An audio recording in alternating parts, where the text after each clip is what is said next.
अपेक्षा एक बहुत ही प्यारी लड़की थी। उसके माता पिता बहुत गरीब थे, फिर भी वो दयालु थे। वही गुण अपेक्षा में आ गया था।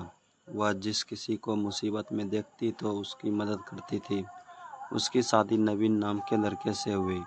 वह भी गरीब परिवार का था। नवीन और उसके माता पिता सभी लोग मजदूरी करने जाते थे और उसी से उनकी गुजर होती थी।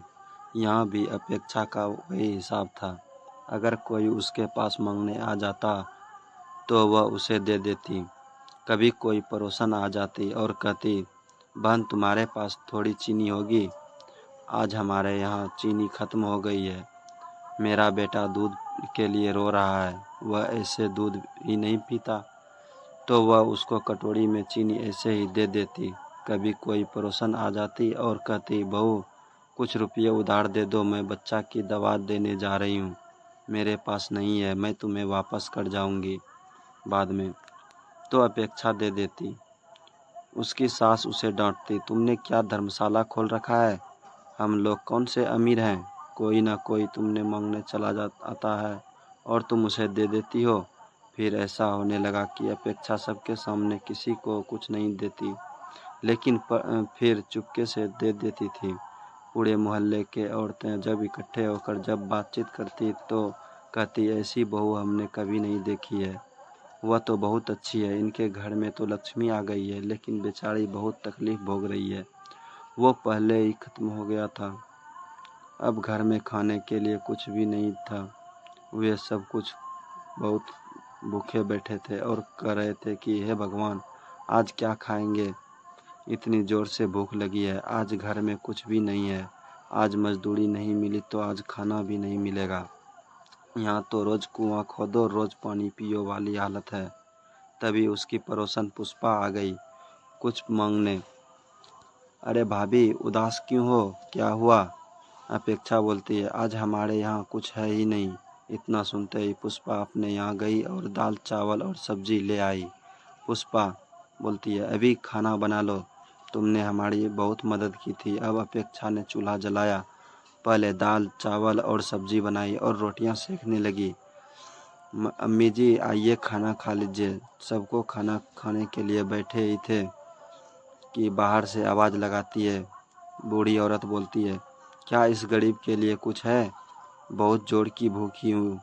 अपेक्षा ने बाहर निकल कर देखा तो एक बूढ़ी औरत खड़ी थी। बूढ़ी औरत, बेटी बहुत जोर की भूख लगी है, मुझे चक्कर आ रहा है, मुझसे चला ही नहीं जा रहा, मुझे कुछ खाने के लिए दे दो बेटी। अपेक्षा चक्कर में पड़ गई। खाना तो थोड़ा सा ही है जो इतने लोगों के लिए भी पूरा नहीं है। वह सोचने लगी, हे भगवान, मैं क्या करूं? इन बूढ़ी औरत को खाना तो देना ही चाहिए। इतनी कमज़ोर है, भूखी भी है और कमज़ोर भी है, और उन्हें खाना दिए बगैर मैं उन्हें कैसे लौटा सकती हूँ? तब उसकी सास बाहर आकर बोली, खाना वाना कुछ नहीं है यहाँ। और बहू, तुम केवाड़ बंद कर दो, ज़्यादा चक्कर में मत पड़ा करो। हाँ। बूढ़ी औरत, बेटी मुझे पर थोड़ी दया करो, मैं बहुत ही आज भूखी लगती हूँ। भूख के मारे आज मेरे प्राण निकल जाएंगे। ऐसा कहकर वह वहीं बैठ गई और आंसू बहाने लगी।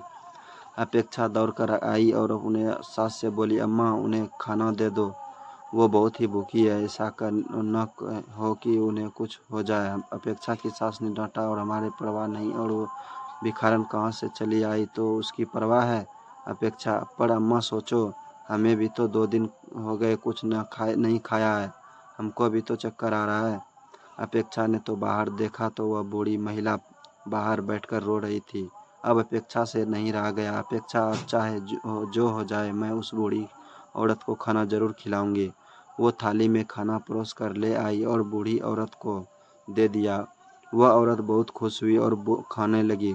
बूढ़ी औरत बोली, खाना बहुत स्वादिष्ट है, तुमने खाना बहुत अच्छा बनाया, तुम बहुत सुखी रहोगी, और खाना ले आवो बेटी। अपेक्षा और खाना परोस कर ले आई। बूढ़ी महिला को पता नहीं था नहीं कि कितनी भूख लगी थी। खाना खाती जा रही थी और मांगती जा रही थी। और ले आयो खाना। अपेक्षा दौड़कर अंदर गई और खाना ले आई। थोड़ी ही देर में दाल चावल की पतीली खाली हो गई। सब्जी रोटी भी वह खा गई। भूख से बिलबिलाते हुए नवीन ने देखा कि पतीली खाली पड़ी है और कुछ नहीं रह गया है। उसमें नवीन को बहुत ज़ोर से गुस्सा आ गया और उसने चूल्हे पर बर्तन फेंक कर मारा, जिससे चूल्हा टूट गया। यह देखकर अपेक्षा रोने लगी। चूल्हा तो टूट गया, अब खाना किस पर बनेगा? बूढ़ी औरत: तुम परेशान न हो बेटी, मैं ऐसा चूल्हा बनाकर तुम्हें देती हूँ कि वह कभी भी नहीं फूटेगा। उस पर खूब खाना बनाना और कोई भूखा आए तो उसे खूब खिलाना। और उसने वहीं से थोड़ी मिट्टी उठाई और अपेक्षा से पानी मांगा। उसने मिट्टी गूंधी और एक नया चूल्हा बनाकर रख दिया। बेटी, इस चूल्हे पर खाना बनाओगी ना तो मुझे याद करोगी। तुम्हारे यहाँ कुछ नहीं है, तुम जिस चीज़ को बनाना चाहो उसका नाम लेकर इस पतीली पर रख देना। ऐसा कहकर वह वहाँ से चली गई।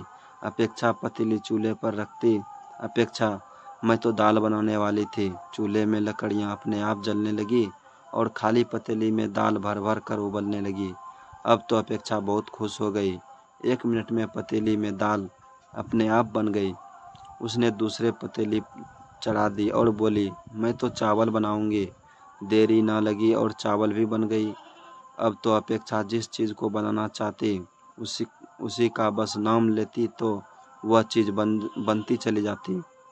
यह देखकर अपेक्षा के सास ससुर और नवीन बहुत खुश हो गए। वे अपेक्षा की प्रशंसा करने लगे। अब सभी लोग खा रहे थे। जिसकी जो भी खाने का इच्छा होती वे उसी पकवान का नाम लेता तो अपेक्षा उसे बना देती। अब अपेक्षा की सब लोग बहुत इज्जत करते थे। अब घर का कायाकल्प भी बदल गया था।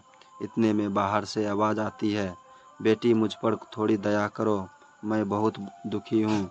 आज तो लगता है भूख के मारे आज मेरे प्राण निकल जाएंगे। ऐसा सुनकर सभी घर वाले खुश होते हैं और अपेक्षा हमेशा की तरह उस मांगने वाले को खाना परोस कर दे देती है। धन्यवाद दोस्तों।